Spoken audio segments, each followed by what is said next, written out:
উত্তর দিনাজপুরের রায়গঞ্জের পর এবার দক্ষিণ চব্বিশ পরগনার কুলপিতে সরকারি অফিসে তৃণমূল নেতার দাদাগিরির ঘটনা। পঞ্চায়েত অফিসের ভিতরেই সরকারি আধিকারিককে চড় থাপ্পড় দেওয়ার অভিযোগ উঠল। খোদ পঞ্চায়েত সচিবের গলা টিপে ধরে কষিয়ে থাপ্পড় তৃণমূল পরিচালিত গ্রাম পঞ্চায়েতের উপপ্রধানের। বাধা দিতে গেলে বাকিদেরও ধাক্কা মারা হয় বলে অভিযোগ। ঘটনাকে কেন্দ্র করে হাতাহাতি ধস্তাধস্তিতে এলাকায় ব্যাপক উত্তেজনা ছড়ায়। পঞ্চায়েত অফিসের মধ্যেই বেনজির তাণ্ডবে উপপ্রধান, তৃণমূলের পঞ্চায়েত সদস্য, কয়েকজন পঞ্চায়েত সদস্যের স্বামীর। দক্ষিণ চব্বিশ পরগনার কুলপির চণ্ডীপুর গ্রাম পঞ্চায়েতের এই ঘটনার ভিডিও ইতিমধ্যেই ভাইরাল হয়েছে। যদিও এই ভিডিওর সত্যতা যাচাই করেনি আজ তাক বাংলা। দেখুন ভিডিও।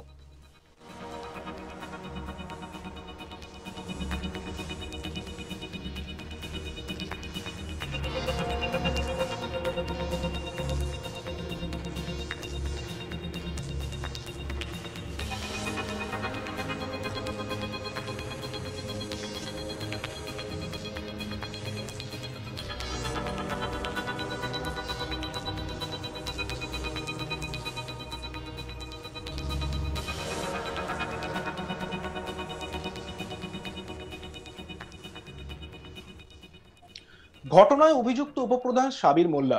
ঘটনার পর থেকেই কার্যত খোঁজ মিলছে না তার। বিষয়টি ঊর্ধ্বতন কর্তৃপক্ষকে জানানো হয়েছে বলে দাবি ব্লক উন্নয়ন আধিকারিকের। ঘটনাটি ঘটেছে শনিবার বিকেল 5:30 নাগাদ। এই ঘটনাটি ঘটে তৃণমূল পরিচালিত ওই চণ্ডীপুর গ্রাম পঞ্চায়েত অফিসের করিডোর দিয়ে হেঁটে আসছিলেন পঞ্চায়েত সচিব ভিক্টর মিশ্র। তিনি মালদার ইংরেজ বাজারের বাসিন্দা। আচমকা সামনের ঘর থেকে বেরিয়ে এসে তার গলা টিপে ধরে ধাক্কা দেন উপপ্রধান সাবির মোল্লা। তারপর কষিয়ে থাপ্পড়। কয়েকজন পঞ্চায়েত সচিবকে বাঁচাতে গেলেও বাঁধ মানতে চাননি তৃণমূলের পঞ্চায়েত উপপ্রধান। তৃণমূলের কয়েকজন পঞ্চায়েত সদস্য সচিবের হয়ে রুখে দাঁড়ানো ব্যক্তিদের উপর চড়াও হন। একেবারে হাতাহাতি ধস্তাধস্তি বেঁধে যায় দুপক্ষের মধ্যে। মারমুখী মেজাজে দফায় দফায় তা চলতে থাকে। গত 9 তারিখ চণ্ডীপুর গ্রাম পঞ্চায়েতে সাধারণ সভার বৈঠক হয়। অভিযোগ, ওই বৈঠকে প্রস্তাবনা কপির কিছু অংশ নিয়েই পঞ্চায়েত সচিবের সঙ্গে বিরোধ বাঁধে উপপ্রধান ও যুব তৃণমূল নেতা সাবির মোল্লার। তার জেরেই এই হামলা বলে অভিযোগ। এই ঘটনা নিয়ে আমাদের প্রতিনিধি প্রসেনজিৎ সাহার একটি রিপোর্ট। উত্তর দিনাজপুরের পর এবার দক্ষিণ চব্বিশ পরগনা, সেখানে সরকারি আধিকারিকদের ওপর চড়াও হয়ে বেধড়ক মারধরের অভিযোগ উঠল তৃণমূল নেতার বিরুদ্ধে। দক্ষিণ চব্বিশ পরগনার কুলতলির চণ্ডীপুর গ্রাম পঞ্চায়েতের ঘটনা। আর সেই গ্রাম পঞ্চায়েতের যিনি পঞ্চায়েত সচিব, সেই ভিক্টর মিশ্র, তার উপরে চড়াও হয়ে তাকে বেধড়ক মারধরের অভিযোগ উঠেছে পঞ্চায়েতেরই উপপ্রধান তথা এলাকার যুব তৃণমূলের নেতা সাবির মোল্লার বিরুদ্ধে। এই সাবির মোল্লা আচমকাই চড়াও হয় এই পঞ্চায়েতের সচিব ভিক্টর মিশ্রর উপর এবং তাকে চড় থাপ্পড় মারতে থাকে, পাশাপাশি তার গলা টিপে ধরে এবং এই ঘটনাকে কেন্দ্র করে চাঞ্চল্য ছড়ায়। সম্প্রতি এই ভিডিও ভাইরাল হয়েছে এবং সেই ভিডিও প্রকাশ্যে আসতেই নড়ে চড়ে বসেছে প্রশাসন। যদিও এই ঘটনায় এখনও পর্যন্ত কাউকে আটক বা গ্রেপ্তার করতে পারেনি পুলিশ। এই ঘটনায় মূল অভিযুক্ত সাবির মোল্লা তিনি মৌখিকভাবে ওই পঞ্চায়েত সচিবের কাছে ক্ষমা চেয়েছেন, তেমনটাই সূত্রের খবর। যদিও এ বিষয়ে কোনো পক্ষই কার্যত মুখ খোলেননি ক্যামেরার সামনে। এবং এই জয়দেব ভিক্টর মিশ্রর যেমনটা অভিযোগ যে গত 9 তারিখ কুলপি ব্লকের অন্তর্গত এই চণ্ডীপুর গ্রাম পঞ্চায়েতে একটি সভা ছিল, পঞ্চায়েতের যে সাধারণ সভা হয় সেই সভা ছিল। সেই সভার প্রস্তাবনার একটি অংশ নিয়েই মূলত এই সাবির মোল্লার সাথে মতবিরোধ বাঁধে এই পঞ্চায়েত সচিবের এবং সেই কারণে আচমকাই ঘর থেকে বেরিয়ে এসে উপপ্রধান এই চড়াও হয় ভিক্টর মিশ্রর উপর, তাকে গলার টিপে ধরে তাকে চড় থাপ্পড় মারতে থাকে এবং সেই ছবি কার্যত পঞ্চায়েতেরই সিসিটিভি ক্যামেরায় রেকর্ড হয় এবং সেই ছবি ইতিমধ্যেই বাইরে এসেছে এবং সেই ছবি ভাইরাল হয়েছে। যদিও এই ছবির সত্যতা আজ তাক বাংলা যাচাই করেনি, তবে এই ছবি দেখে যেমনটা জানা যাচ্ছে এবং এই ঘটনাতে যেভাবে আক্রান্ত হয়েছেন এই ভিক্টর মিশ্র, তাতে কিন্তু তিনি দাবি করেছেন যে এই উপপ্রধান সাব্বির মোল্লা তিনি অভিযুক্ত, তিনিই আচমকা তাকে ঘর থেকে বেরিয়ে এসে বেধড়ক মারধর করতে থাকেন এবং সেই মারধরের ঘটনাকে কেন্দ্র করেই কার্যত চাঞ্চল্য ছড়ায় এলাকায়। বেশ কয়েকজন সাব্বিরকে প্রতিহত করতে গেলে তাদেরকেও মারধর করা হয়। সাব্বিরের সাথে যা অনুগামী ছিল সাব্বিরের, তারাও কার্যত এই ভিক্টর মিশ্র এবং পঞ্চায়েতের অন্যান্য যে কয়েকজন কর্মী ছিলেন তাদের উপরেও চড়াও হয়ে মারধর করেন, এমনটাও কিন্তু মূলত অভিযোগ রয়েছে এবং এই ঘটনাকে কেন্দ্র করে চাঞ্চল্য ছড়ায় এলাকায়। যদিও ভিক্টর মিশ্র তিনি ঢোলাহাট থানায় কার্যত লিখিত অভিযোগ করেননি, তেমনটাই কিন্তু জানা যাচ্ছে। তার কারণ তার বাড়ি মালদার ইংরেজ কলেজ বাজারে এবং তিনি সেখান থেকে দক্ষিণ চব্বিশ পরগনার কুলপির এই চণ্ডীপুর এলাকায় তিনি চাকরি করতে আসেন। ফলে যেহেতু তিনি বাইরে চাকরি করতে আসেন তাই একটা আতঙ্ক তার মধ্যে কাজ করছে।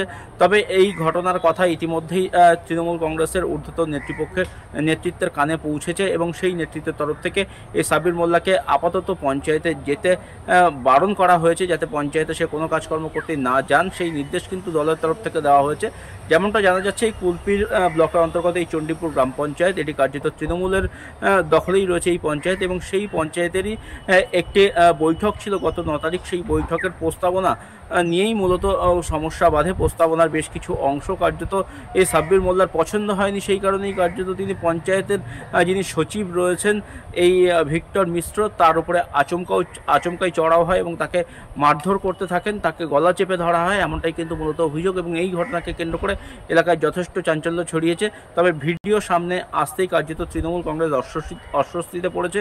বিরোধীরা কার্যত এই ঘটনাকে কেন্দ্র করে সুর চড়িয়েছেন। তবে গোটা ঘটনা নিয়ে তৃণমূলের তরফ থেকে এখনো পর্যন্ত সেভাবে কোনো রকম পদক্ষেপ নেওয়া হয়নি। তবে কি পদক্ষেপ নেওয়া হয় বা এই নিয়ে প্রশাসনের তরফ থেকে কি ব্যবস্থাপনা গ্রহণ করা হয় সেদিকেই নজর থাকবে সকলের। উত্তর দিনাজপুরের রায়গঞ্জের পর এবার দক্ষিণ চব্বিশ পরগনার কুলপিতেও সরকারি অফিসে তৃণমূল নেতার দাদাগিরির ঘটনা। পঞ্চায়েত অফিসের ভিতরেই সরকারি আধিকারিককে চড় থাপ্পড় দেওয়ার অভিযোগ উঠল। খোদ পঞ্চায়েত সচিবের গলা টিপে ধরে কষিয়ে থাপ্পড় তৃণমূল পরিচালিত গ্রাম পঞ্চায়েতের উপপ্রধানের। বাধা দিতে গেলে বাকিদেরকেও ধাক্কা মারা হয় বলে অভিযোগ। ঘটনাকে কেন্দ্র করে হাতাহাতি ধস্তাধস্তিতে এলাকায় ব্যাপক উত্তেজনা ছড়ায়। পঞ্চায়েত অফিসের মধ্যেই বেনজির তাণ্ডব উপপ্রধান, তৃণমূলের পঞ্চায়েত সদস্য ও কয়েকজন পঞ্চায়েত সদস্যের স্বামীর। দক্ষিণ চব্বিশ পরগনার কুলপির চণ্ডীপুর গ্রাম পঞ্চায়েতের এই ঘটনার ভিডিও ফুটেজ ইতিমধ্যেই ভাইরাল হয়েছে, যদিও আজ তাক বাংলা এই ভিডিওর সত্যতা যাচাই করেনি।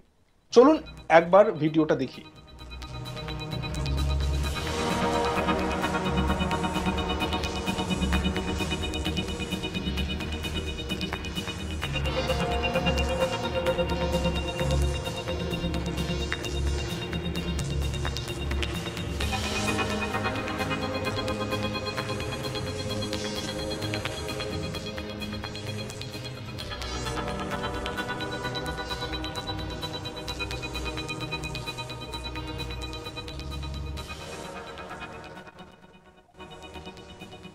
ঘটনায় অভিযুক্ত উপপ্রধান সাবির মোল্লা। ঘটনার পর থেকেই তার কার্যত খোঁজ মিলছে না। বিষয়টি ঊর্ধ্বতন কর্তৃপক্ষকে জানানো হয়েছে বলেও দাবি ব্লক উন্নয়ন আধিকারিকের। এবং এই ঘটনাটি ঘটেছে শনিবার বিকেল 5:30 নাগাদ, আর এই তৃণমূল পরিচালিত চণ্ডীপুর গ্রাম পঞ্চায়েতে।